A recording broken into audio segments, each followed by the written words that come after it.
Olá, amigos, bem-vindos a mais uma edição do programa Assunto Cidade, o programa que aqui com você, a cada edição, debate alguns dos principais assuntos de Guarujá e também do Distrito de Vicente Carvalho, sempre na companhia de um convidado especial que nos ajuda a desenvolver o tema, ou os temas, logicamente. Hoje nós vamos ter a honra de conversar com o advogado Sidney Aranha, ele que já está aqui do meu lado, aqui estamos acertando os últimos detalhes e já voltamos já para o início da entrevista, logo depois do intervalo comercial. Fique com a gente que é rapidinho.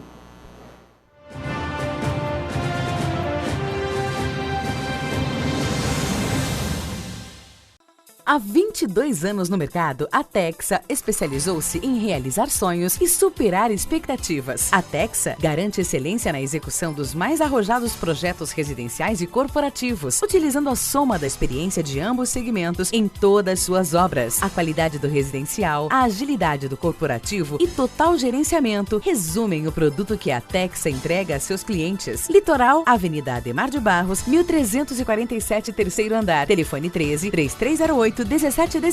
Grande São Paulo, Alameda Grajaú, 129, sala 309-310, Barueri. Telefone 11-2424-8117. Texa Construtora, há 22 anos construindo sonhos. Garanta pontos positivos para o futuro do seu filho. No Colégio Alfa Guarujá, ele vai somar pontos. O aprendizado é realizado por meio do sistema positivo de ensino. Salas com números limitados garantem o total aproveitamento das aulas. As atividades extras promovem a socialização dos estudantes. O Colégio Alfa Guarujá oferece acesso ao portal educacional, onde você acompanha o desenvolvimento escolar do seu filho, confere as atividades e os eventos realizados no interior da unidade escolar e ainda conta com os artigos de renomados profissionais da área educacional. E no portal, o aluno encontra apoio nas pesquisas escolares com acesso a sites seguros. A vida oferece oportunidade para todos e a escola é que faz a diferença. Venha conhecer o Colégio Alfa, Rua Washington, número 293, no Guarujá. Telefone 3355-2790.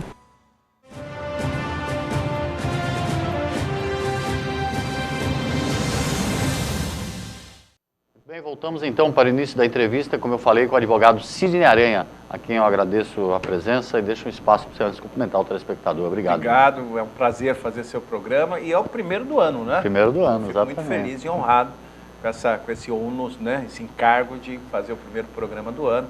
Quero desejar a todos os seus telespectadores um feliz ano novo e a gente sabe que esse ano é um ano de muita responsabilidade, um ano em que o Guarujá vai ter que se reencontrar novamente. Creio que ao final vai dar tudo certo. Eu estou muito esperançoso em relação a isso. Com certeza.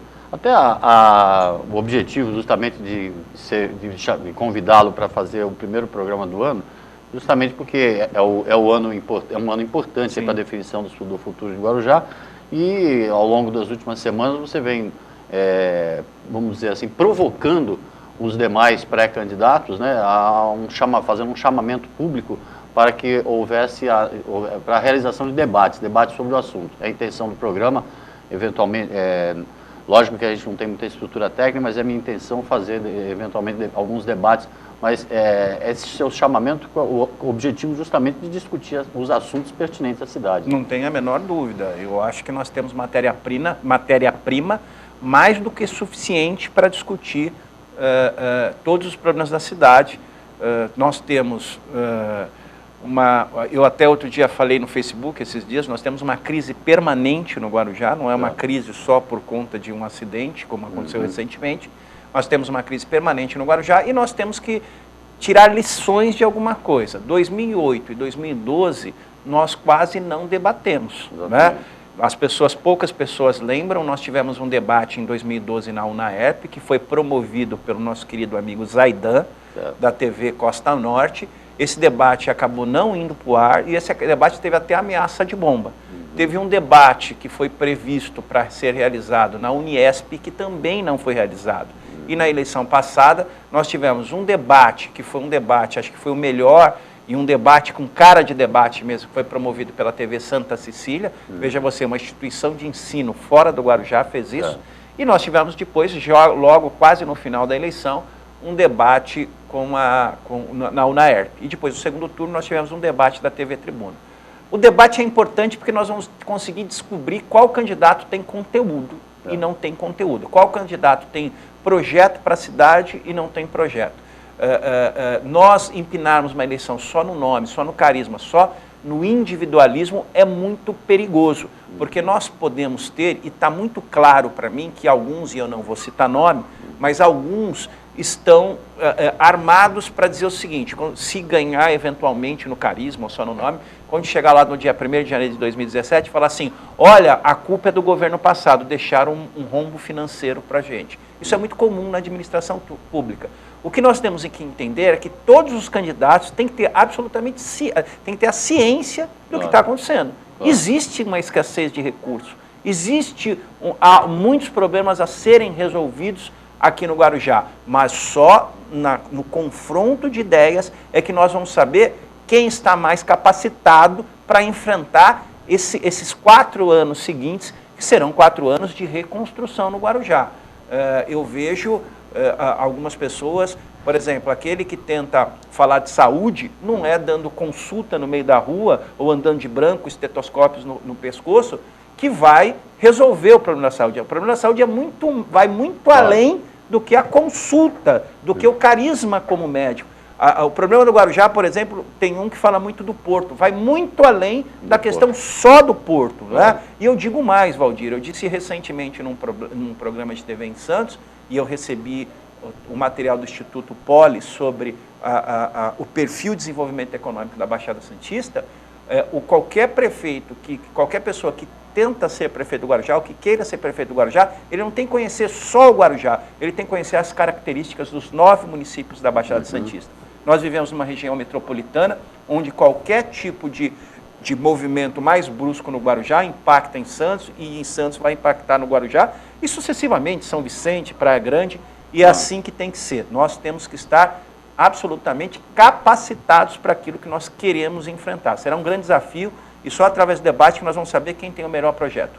Ainda é cedo para esse tipo de debate? Não é. Não é. Essa eleição é absolutamente diferente. Eu vejo que alguns candidatos não entenderam ainda a modificação da lei eleitoral. Eu vou te dar um exemplo.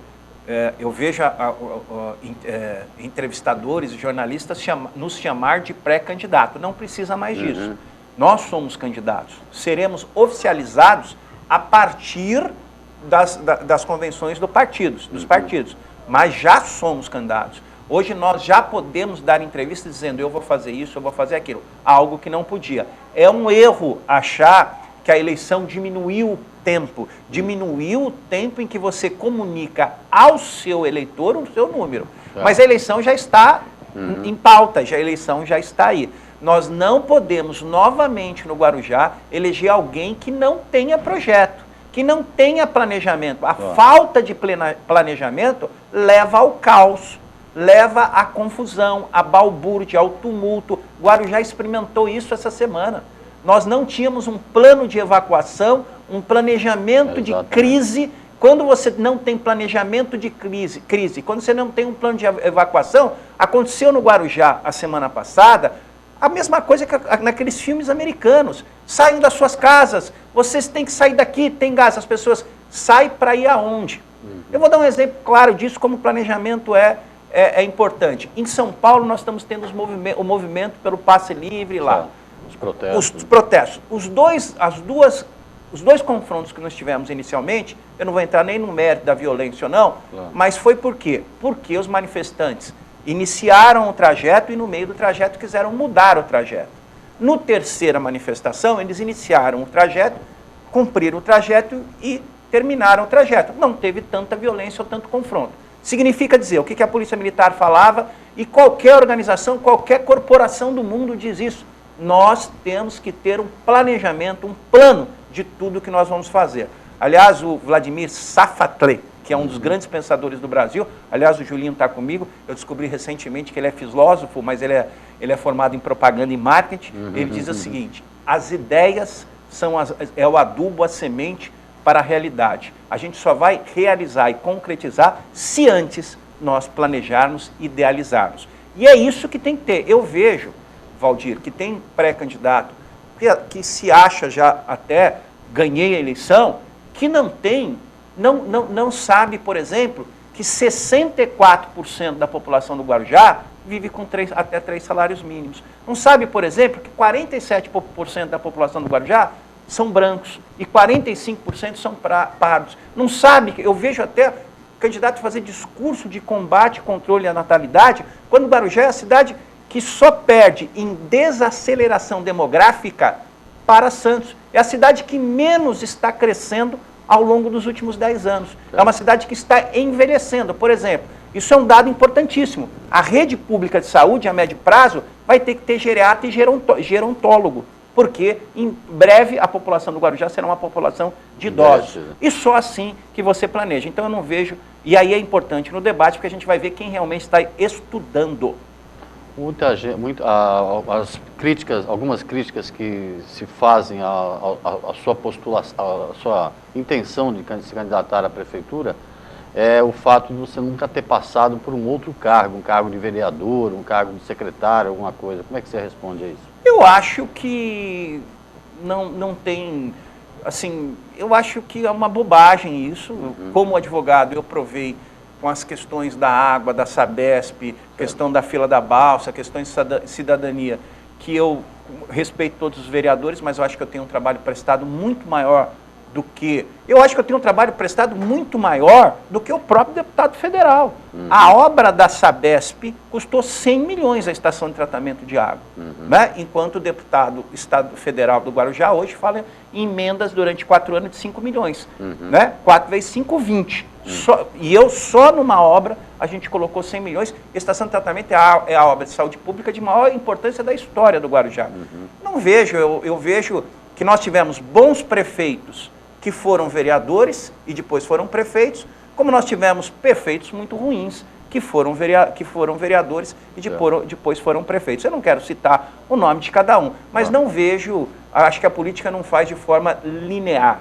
Hoje o mundo, aliás, o mundo não pensa mais de forma linear, ele pensa em rede. Isso para mim é uma observação, respeito à observação, mas eu penso que nós temos que estar preparados, independente de ter sido vereador ou não, tem que estar preparado para enfrentar o desafio. O advento das redes sociais acabou trazendo, recentemente o Mário Prata até deu uma entrevista citando um pensador, que eu não lembro quem que ele citava, Humberto Eco. Ele falou que a internet deu voz para muitos idiotas, né? Para muitos imbecis e idiotas. A internet, vira e mexe na internet, a gente vê assim, algumas críticas virulentas, mas geralmente vindos de pessoas assim, que nem colocam a cara, né? Você tem encarado muitos desafios nesse ambiente assim, também. Eu acho que a gente tem que entender o que está acontecendo. Primeiro que a internet revolucionou o mundo, revolucionou a forma de pensar. Acabei de falar para você, nós saímos do pensamento socrático, que era assim, uma ideia concatenava com a outra, ou com a outra, né? Quando os pré-socráticos começam a pensar o mundo, eles começam a pensar no elementos. Água, fogo, terra e ar. Né? Então, você pensava no ar, hoje não, hoje é tudo muito, você pensa em rede, em teia, eles usam teia. É muito interessante assim, porque a gente fala da árvore da vida de Darwin. Hoje a biologia não fala mais da árvore da vida de Darwin, porque é um pensamento simultâneo, ele fala da teia da vida de Darwin. Não sei se você sabe, se descobriu recentemente que o seu padrão genético, ele não muda só quando você vai procriando. Por exemplo, um vírus que entra em você, ele te traz uma transformação genética. Exato, então, por isso que eles falam Eu estou falando tudo isso para dizer para você o seguinte, foi uma explosão de democracia, isso é legal. A Primavera Árabe demonstra isso. Primavera Árabe, as ditaduras mais tristes, se não todas, mas as mais duras do Oriente Médio, caem com o evento do Facebook, da internet. Mas eu concordo com o pensador que você citou.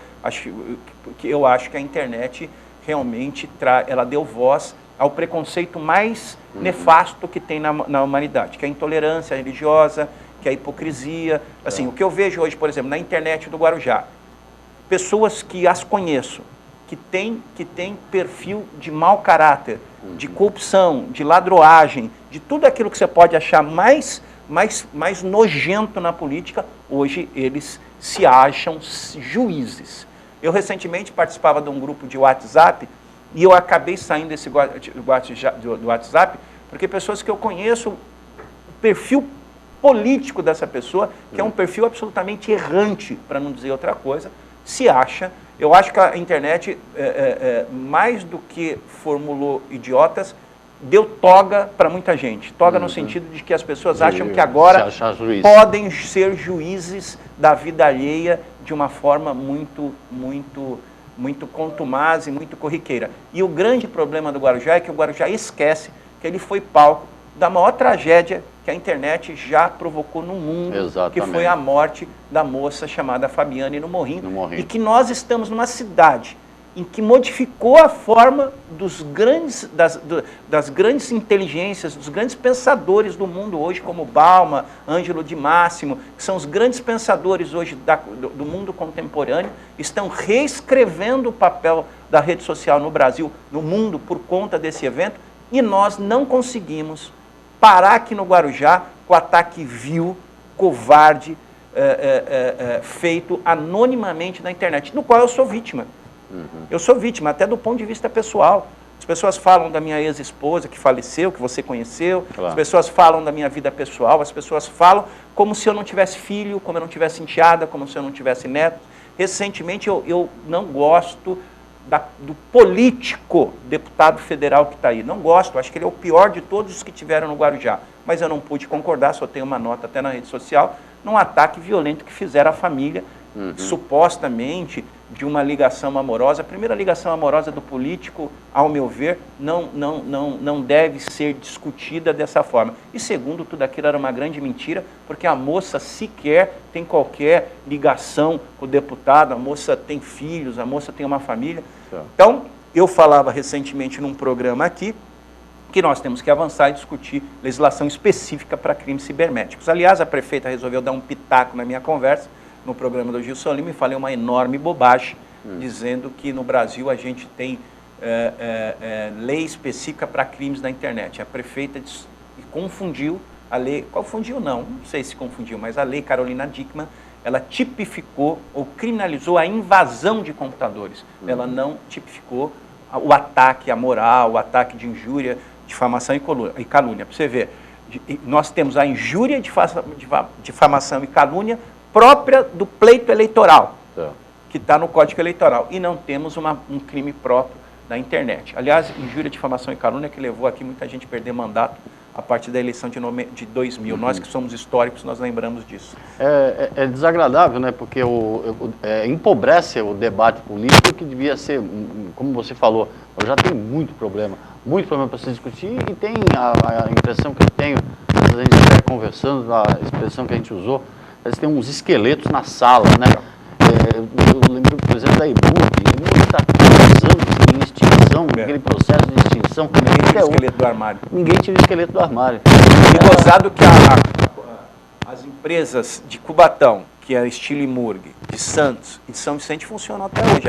A Condesave, a Condevaz, a Cursan de Cubatão funciona. A única que não funciona é a do Guarujá. Está lá, não para. Agora, eu já cheguei a conversar com um candidato, eu não vou falar o nome dele, porque ele não aceitou, mas eu acho que o debate é importante, porque nós vamos disciplinar um código de ética mínimo, que os ataques sejam na contradição, na política. Eu vejo que tem candidato que acha que está bem em pesquisa, que se esconde atrás de uma santidade, entre aspas, e que tem uma horda, porque só esse nome que define bem isso, uma horda de gente mau caráter. Eu digo hoje, não precisa ir na Polícia Federal para saber da onde está vindo os ataques mais baixos, mais vis, os ataques mais violentos. Que a gente sabe de que grupo político vem. Vem daqueles que se acham donos do bem. A gente sabe de onde vem. Não precisa ir na Polícia Federal, porque tem digital, tem tudo lá. Agora, são pessoas que não têm conteúdo, não têm o que dizer, não quer vir para o debate. O debate canalizaria esse tipo de enfrentamento. E nós teríamos uma rede social mais calma, não tão violenta, e debates mais digamos assim, quentes. Isso que tem que ser... A gente tem que discutir projeto e ponto de vista, não a vida pessoal de cada um, até porque não me interessa. Eu não vou empinar a fofoca de que fulano ou ciclano, família de fulano ou ciclano está envolvido em mensalinho. Isso para mim é fofoca. Não tem dados concretos em relação a isso. Mas acho que nós temos que discutir a cidade como um todo, em todas as suas características. O debate enriqueceria bastante aí o ambiente político e, logicamente, faria bem aí para os próximos anos de Guarujá, né? Aliás, eu falo até para o candidato do PSDB. O Papa deu uma entrevista ao final da eleição de 2012. Não sei se foi na tribuna ou no Diário do Litoral. Dizia o Papa, que é o prefeito Santos, que hoje é deputado federal. Ele falou, quando eu fui prefeito a primeira vez, fiz 60 debates. Quando eu fui para a reeleição, eu fiz 30 debates. O Aquino agora fez 10 debates. É impressionante, porque o debate só protege o candidato que não tem conteúdo. Só protege, esconde aquele que... A falta de debate. Isso, a falta de debate só esconde aquele que não tem conteúdo. Isso é notório, quem conhece política sabe disso. Aquele que é vazio, o primeiro conselho que o marqueteiro dá para ele é foge de debate. Porque o que nós estamos fazendo aqui é monólogo. Né? É monólogo que nós estamos fazendo aqui. Eu queria ter outro candidato ali, que ele falou, não, você está errado nisso. Né? As minhas ideias podem não ser as melhores, mas a gente só vai descobrir se ela é melhor ou pior no confronto direto. Exato. Bom, na medida das nossas condições técnicas, aí, a intenção do programa é justamente promover isso, pelo menos algum debate. Eu quero deixar claro e ser justo. Pelo menos dois candidatos que se colocam, que é o Maquiel do PEN, já se colocou à disposição, eu vi na internet, e o Walter Batista, que eu não sei se ele será ou não, mas ele é uma grande liderança na rede hoje, ele também se colocou à disposição. Ou seja, se ninguém quiser debater, nós três vamos fazer o confronto de ideias. Com certeza. A gente vai fazer um pequeno intervalinho para o comercial. Antes do intervalo, só lembrar ao telespectador que continua em vigor o programa de recuperação fiscal, o Refis, o famoso Refis. Você que tem débitos aí com IPTU, ISS, débitos com a Prefeitura, pode procurar a Prefeitura pelo site www.guarujá.sp.gov.br ou alguma informação nesse telefone que está aparecendo aí na tela. É uma oportunidade de refinanciar suas dívidas aí em várias parcelas ou até conseguir uma anistia de multas e juros aí, dependendo da quantidade de parcelas. O programa Sua Cidade volta já com mais um pouco do Sidney Aranha.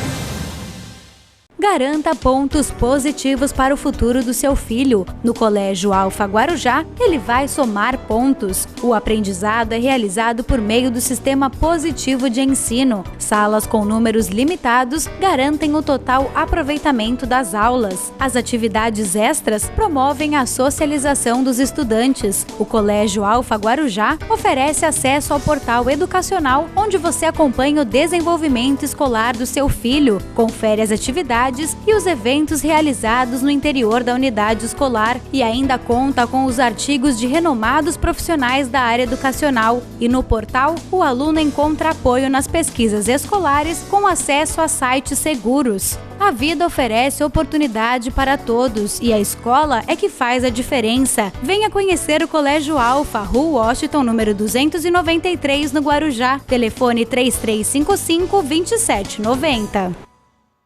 Há 22 anos no mercado, a Texa especializou-se em realizar sonhos e superar expectativas. A Texa garante excelência na execução dos mais arrojados projetos residenciais e corporativos, utilizando a soma da experiência de ambos segmentos em todas suas obras. A qualidade do residencial, a agilidade do corporativo e total gerenciamento resumem o produto que a Texa entrega a seus clientes. Litoral, Avenida Ademar de Barros, 1347, terceiro andar. Telefone 13-3308-1717.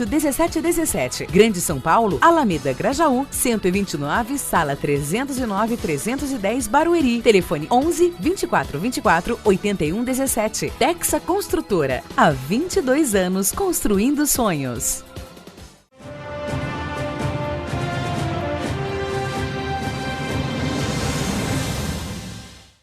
Bem, Bem, voltamos para mais um bloco do programa Assunto Cidade, hoje entrevistando o advogado Sidney Aranha. No primeiro bloco nós falamos sobre esse chamamento público que o candidato Sidney Aranha, que será provavelmente ungido pelo PCdoB de Guarujá, como oficialmente mais para frente, logicamente, na convenção partidária, como o candidato a prefeito de Guarujá, e chama os demais candidatos.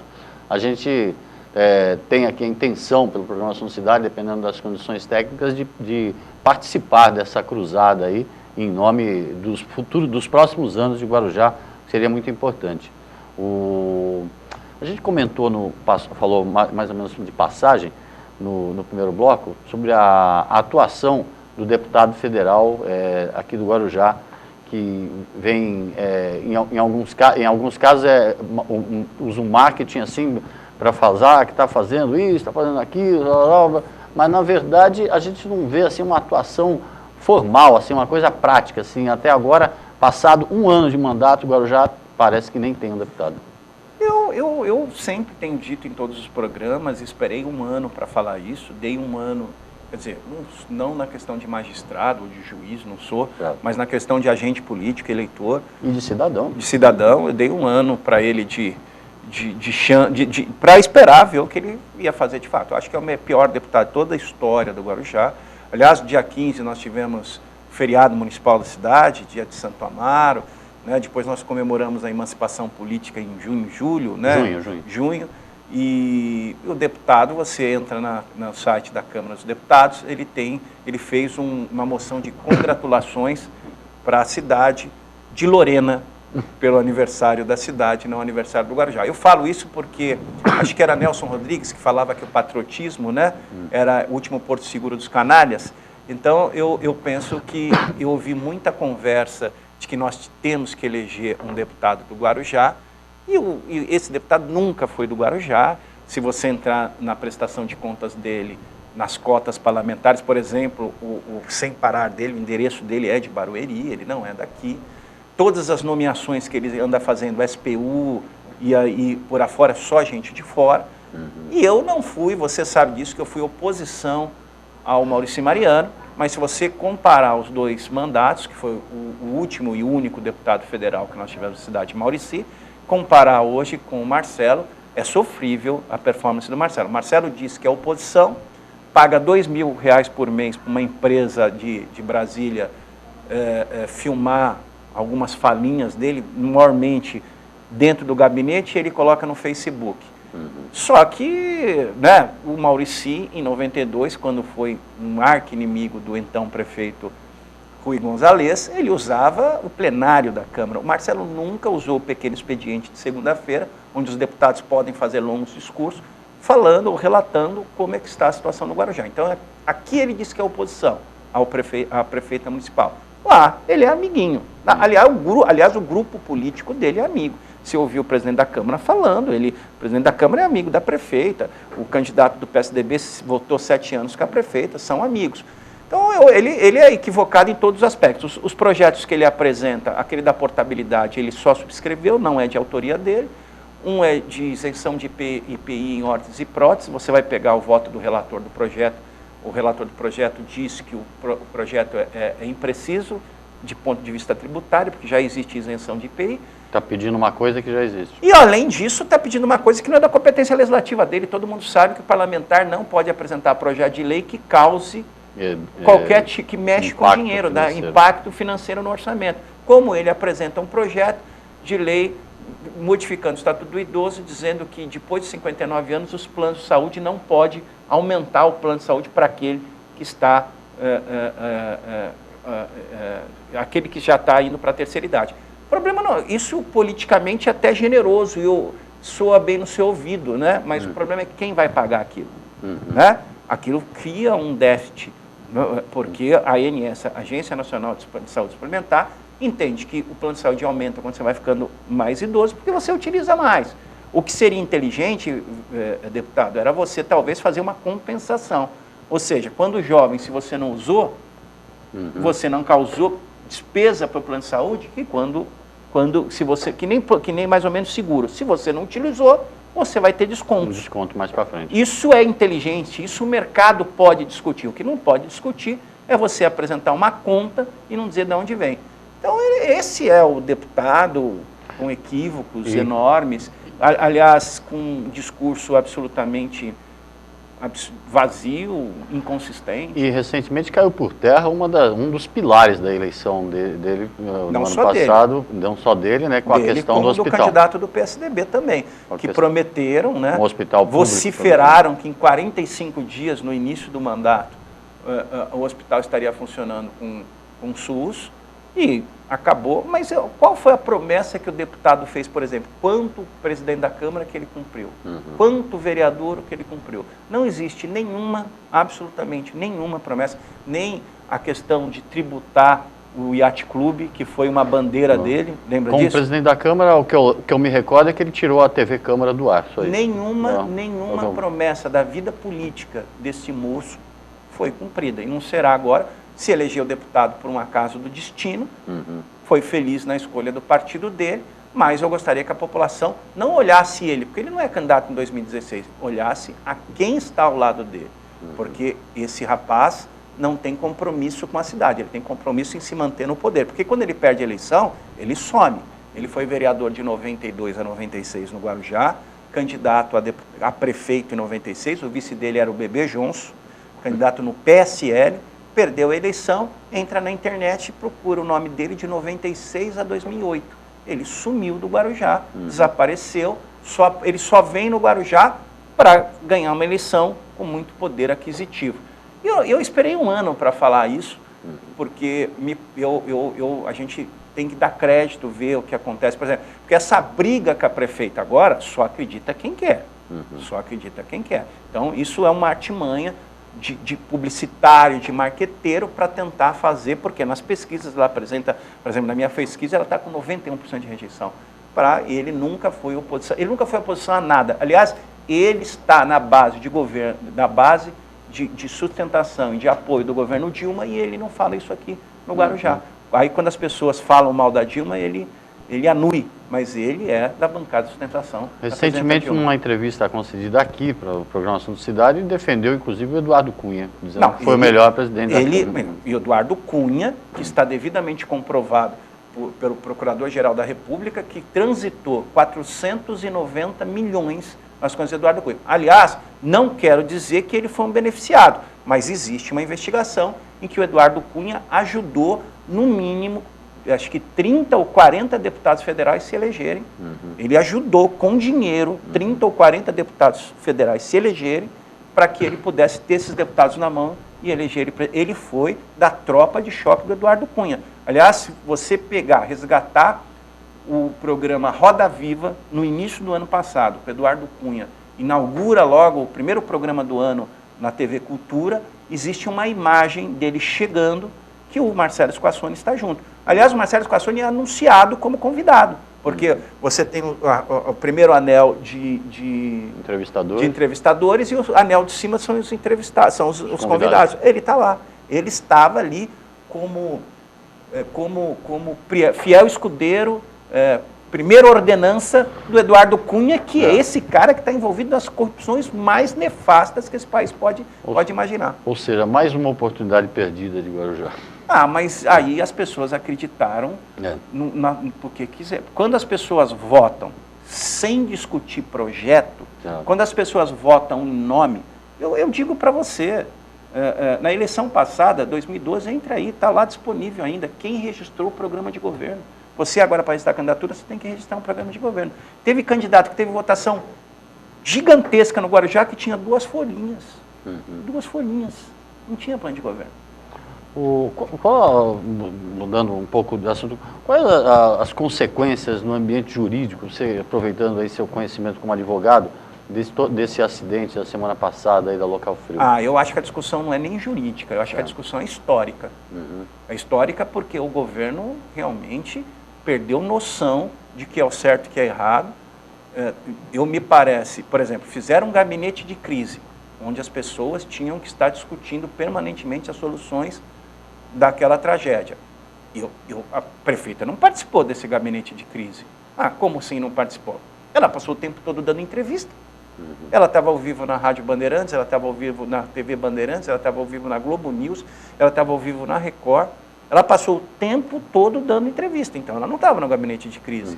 Né? Quando eu penso que o protocolo seria deixa o assessor de imprensa falar, ao final de tudo dá uma coletiva. Claro. Porque você tem que trabalhar. E outra coisa, eu digo e repito, o governo está errando em vários aspectos. Nós temos precedentes históricos. Em 1982 a 1984, eu não lembro direito, nós tivemos o primeiro grande vazamento de gás na Índia. A União Carbide, uma unidade da União Carbide, a 1h da manhã começou a ter um vazamento. Às 2h30, a Tati está aqui nos assistindo, nossa produtora, Tati, às 2h30 da manhã soou o alarme. E 4h da manhã, 8.000 pessoas já estavam mortas. 8.000 pessoas estavam mortas. Exatamente a 3 horas depois, 8.000 pessoas mortas. E aí isso chamou a atenção do mundo. As grandes corporações fizeram protocolos de crise, fizeram protocolos de atendimento, de como você age nessa situação, porque o que se demonstrou ali é uma situação de urgência extremada e de agilidade que tem que ser profícua, eficaz. E esse protocolo de crise é utilizado no Brasil a primeira vez em 1996, no acidente da TAM, quando caiu aquele avião lá em Congonhas. Não pense você que aquele avião, que a TAM alugou um hotel, lembra da história? A TAM alugou um hotel, acolheu todos os familiares. Os familiares ficaram todos acolhidos lá, não só enquanto pegava fogo, ficou acolhidos enquanto pegava fogo, terminou o fogo, resgate, sepultamento, tudo. E ainda eles manteram aquele hotel alugado, salvo o melhor juízo, por 4 meses, até todo o conflito, porque qual é agora o segundo passo disso? É saber as consequências da extensão do dano e fazer mediação de conflito. O Estado tem que fazer isso. Por exemplo, várias pessoas foram atendidas na rede SUS de saúde, 200, 300. Isso teve um custo para o município. O município tirou dinheiro da verba SUS e vai pagar esse atendimento. Esse dinheiro tem que ser reembolsado pela empresa. Claro. Porque a empresa causou um dano à cidade. E esse dano causou inúmeros prejuízos. E ela tem que reaver. O que a TAM fez ali? Mediação de conflito. O que você tem? Por exemplo, o que a empresa tem que fazer agora no segundo ponto? Equipes multidisciplinares têm que ir em cada residência ao redor da local frio, saber como é que está, como é que foi o dia, se saíram, se não saíram, se está sentindo pigarro, quais são os sintomas, porque nós temos contaminações que não vão apresentar problemas agora, mas vão apresentar problemas ao longo do ano. A local frio tem que fazer isso agora, daqui 6 meses, daqui 1 ano, daqui 1 ano e meio, daqui 2 anos, daqui 3 anos. Eu vou dar um exemplo para você como que é o protocolo de crise. Aquele avião da Airlines que desapareceu na costa lá da Malásia, você pensa que aquele avião se deu por perdido? Até hoje tem equipes procurando. Eu vi recentemente uma reportagem, as equipes vão parar de procurar em junho. Há 2 anos eles estão procurando, porque o protocolo de crise impõe que eles façam finalmente. Eles têm que entregar os corpos ou dizer onde foi o que estava acontecendo. E aqui, o gabinete de crise funcionou quando saiu a primeira chama e terminou a primeira chama. Quem gerencia a crise de incêndio é bombeiro, não é Estado. Né? Porque senão o que acontece é o seguinte, daqui a pouco todo mundo vai começar a promover ações contra a local frio. Eu já vejo advogados se movimentando em relação a isso. Vai lotar o judiciário com 1000 ações que vão durar 50 anos e não vão resolver nada. Tá, o que a prefeitura tem que fazer agora é ser a mediadora, a arbitragem disso, junto com equipes da local frio, identificar cada casa atingida e a extensão do dano e até mesmo propor amigavelmente, consensualmente, reparações que se julgue pertinente para que não atule o judiciário de demandas. Precisamos descobrir por que nós temos falha no controle e fiscalização de produtos químicos à beira-mar. Precisamos enxergar que nós não temos um plano de evacuação para essa cidade, porque isso não é nada isolado. A Ultracargo teve isso no ano passado e a Ilha Bardabé, um tempo atrás, também queimou. Ou seja, nós a médio prazo, por mais impopular que seja, por mais que custoso que seja, nós temos que treinar plano de evacuação em Vicente Carvalho. Certo. Nós vamos ter que parar um domingo, Tati e Julinho, que está assistindo a gente aqui, E vamos ter que treinar, porque quando você pega num grande veículo de comunicação e diz assim, olha, é muito perigoso, saiam das suas casas e vá para o seu vizinho, como se foi dito, isso é infantil, porque se o gás está na sua casa, vai para o vizinho. Como eu falei no primeiro bloco para você, é planejamento. A pessoa da rua Alvorada, doravante, ela tem que saber, se em caso de evacuação, qual é o ponto de encontro, aonde ela tem que ir, para que lugar ela tem que ir. Nós temos que ter pontos de aglutinamento onde os monitores vão falar, por exemplo, não se teve a visão de dizer assim, o centro comunitário, a escola Lâmia vai ser um ponto de concentração. Pessoal, saiam e vão para a escola Lâmia. Colocasse a Defesa Civil, a Guarda Municipal, pessoal de Vicente Carvalho, pessoal do Guarujá que está indo para Vicente Carvalho. Vocês não vão poder ir porque nós interrompemos as linhas de trens. Estamos abrindo o Guaibê, a assistência social do município, a Secretaria de Serviço Social vai dar todo atendimento para vocês, acolhimento. Porque as pessoas, quando você diz, saiam das suas casas, a linha de ônibus está interrompida. As pessoas, nós vivemos no Guarujá o caos de filme americano. Exato. Aqueles filmes de zumbi americano, as pessoas não sabem para onde ir. Porque você tem que dizer para onde exatamente elas devem ir. Quem já foi das Forças Armadas, eu já fui, quem trabalhou em grandes corporações, sabe como é isso. Que é o treinamento e justamente esse simulado justamente é necessário. É uma irresponsabilidade dizer que o gabinete de crise foi desmontado, e eu discutindo nesses grupos de WhatsApp com uma assessora da prefeita, ela vira para mim e diz o seguinte, que eu não tinha conhecimento, que eu era uma pessoa que ignorava, então ignorante, de tudo que foi feito, porque inclusive o governador elogiou o gabinete de crise do Guarujá. A minha régua para medir a eficácia ou não das ações da prefeitura não é o elogio do governador, porque, ao contrário desse governo, eu não sou subserviente ao governador, mas a minha linha de régua são os protocolos de organismos internacionais. Pergunte a qualquer um das Forças Armadas, traga o comandante da base aqui, vê se ele não tem um plano de emergência e evacuação da base aérea, de contenção. Porque eu, quando servi o BC, cansamos de fazer isso. Certamente a DAO tem, certamente as empresas maiores têm isso. Nós temos que ter esse plano no Guarujá. Ficou devidamente comprovado que nós convivemos com alguns riscos. Certo. Bom, infelizmente o nosso tempo é exíguo, o programa já estouramos o tempo. E queria lembrar para o telespectador, reforçar para o telespectador que todos os temas relacionados aqui às entrevistas do programa Assunto Cidade, toda semana você pode encontrar um pouco mais dessas discussões no Jornal do Guarujá, que circula todo sábado, o Jornal de Guarujá, circula todo sábado aí nas bancas de Guarujá. Vicente Carvalho, eu queria te agradecer muitíssimo pela entrevista. Aconselhar a ler o jornal, eu não perco uma edição, maravilhoso, parabéns pela sua luta lá no jornal, e dizer que, só terminando, dizendo o seguinte, veja você como a falta de planejamento é terrível. Uma segunda-feira, logo após a crise, o Porto ficou parado 3 dias, resolveram fazer pavimentação na Rua do Adubo. Olha só o trânsito de caminhões que acumulou nessa segunda-feira. Aí depois que a gente denunciou na internet, eles rapidamente tiraram o pessoal lá da pavimentação. Falta de planejamento leva ao caos. Exatamente. Queria agradecer muitíssimo ao Sidney pela entrevista, agradecer a você, antes só fazendo aquele último lembrete sobre o Refis. Você pode procurar as informações pertinentes aí no site da Prefeitura ou informações por esse telefone que está aparecendo aí na tela, um jeito de refinanciar suas dívidas. O Assunto Cidade volta amanhã com uma nova edição. Até logo a todos.